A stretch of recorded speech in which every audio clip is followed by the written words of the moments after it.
दो डिफरेंट चीज़ें हैं, मेरे दो पॉइंट हैं, दो डिफरेंट चीज़ें हैं। एक आर्टिकल 63A जिसमें जब आप एक एक्ट कर लेते हो उसमें वो बताता है कि जब आप ये कर लेते हो तो आप उसमें से निकल जाते हो। That is one thing. दूसरा है, मैं यहाँ पे खड़े होके या मैं किसी भी जगह कहता हूँ कि विलिंगली कहता हूँ कि मैं इस दर से रिज़ाइन देना चाहता हूँ, ये दूसरी बात है। इसका इन दोनों को आप एक साथ नहीं कर सकते। तीसरी बात सर, मुझे गिला तो आपके साथ है। आप बिल्कुल सर, आप कस्टोडियन है इस हाउस के। आप उस दिन अगर आपड़ो साहब ने प्रेशर की वजह से या जिस वजह से भी इन्होंने अगर एक वोट पार्टी के मौक़िफ़ के ख़िलाफ़ दे दिया है और फिर इन्होंने अच्छे तरीके से कह दिया कि मैं इसके बाद रिज़ाइन देता हूँ, आज के बाद से रिज़ाइन देता हूँ, आप वहाँ खड़े होके फ्लोर क्रॉसिंग को प्रमोट कर रहे हैं कि हम आपको वापस ले आएंगे। देखें, हम आपको sir, I am sorry sir, I am sorry sir, that is not acceptable, that is not acceptable. How can you say that thing while sitting there? आपको कहना चाहिए था कि आपरो साहब आपकी पार्टी ने जो आपको कहा हुआ है वो माने। आप उधर उनको कह रहे कि हम वापस ले आएंगे। कल को मैं गलत काम करूंगा, आप मुझे उसमें प्रोटेक्शन देंगे सर? आप तशरीफ रखें सर, आप मुझे प्रोटेक्शन देंगे sir? This is very wrong sir. मुझे गिला है, मुझे गिला है उस चेयर से, मुझे गिला है उस चेयर से। देखिए, मैं जवाब दे दूं। Please take your seat, please take your seat. पहली बात यह है, he is an honourable member of this august house and he is a respectable person. He has been contributing for a very long time.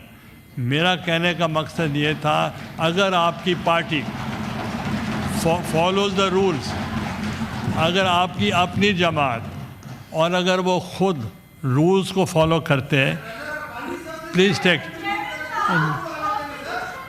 अब अच्छा नहीं, वो but I am not. Please take your seat. आप बैठे, आपका काम please. मैं क्या करना चाहता? While I am speaking, please, I have given the floor. Please take your seats.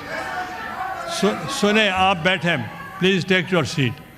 मैंने पहले जो जवाब दिया है, he is an honourable member and he is the honourable member of this august house. और अगर उनकी किसी वजह से सुने, आप पहले सुने तो सही। उसके बाद उन्होंने यहाँ जो on the floor of the house कहा, मैंने रेफरेंस दिया कि किसने पहले भी कहा है, मगर ना उन्होंने मुझे कहा है ना आपकी पार्टी ने कोई लिख के रेफरेंस भेजा है। अगर आप रेफरेंस भेज सकते हैं तो द इलेक्शन कमीशन दे सकते हैं, मुझे को अपील कर सकते हैं, मगर नॉट लाइक दिस कि he is still the member. और जो आपने ये एलिगेशन कहा कि I am promoting horse trading और I am promoting floor crossing, I joined the Pakistan People's Party in 1987 and till date I am in the People's Party. Therefore, this is no way. Please move the motion. Mr. Chairman, as I moved the amending bill, मैं sir features बता दूं। जी, आप इसके बाद फिर अपनी बारी पे बात आपने मौका दिया सर, ये बोले हैं सर। अब इसके कुछ सेलिएंट फीचर्स हैं, वो मैंने बता देता हूँ जी। Office of chief justice of Pakistan जो है उसके बारे में वजाहत की गई है sir. Office of chief justice of Pakistan जो पोजीशन है उनकी वो रिटेन्ड है। आर्टिकल 6 में ये अगर motion to the house, those who are in favor of the motion may say aye. Those against the motion may say no. I think the ayes have it, the ayes have it, the motion is adopted. Before starting second reading of the bill, I want to inform the members that the National Assembly has made some amendments in the bill as passed by the Senate. Therefore, in terms of Clause 3 of Article 239 of the Constitution, the bill has been returned to the Senate for reconsideration. The amendments made by the National Assembly pertains to substitution of Clause 2 of the bill as passed by the Senate.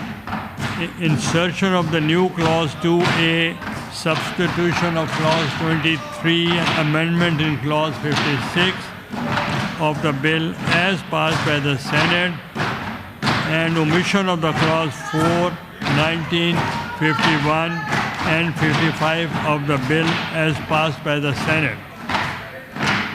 Due to the insertion of new clause and omission of 4 clauses, the remaining clauses have only been renumbered without making any changes therein. We will vote upon the amendments inserted, substituted and omitted clauses separately, by the clauses which remain unchanged will be voted upon as a group. The Minister for Law and Justice may inform the House about the insertion, submission, amendments and omissions made by the National Assembly in the bill as passed by the Senate. Thank you mister chairman.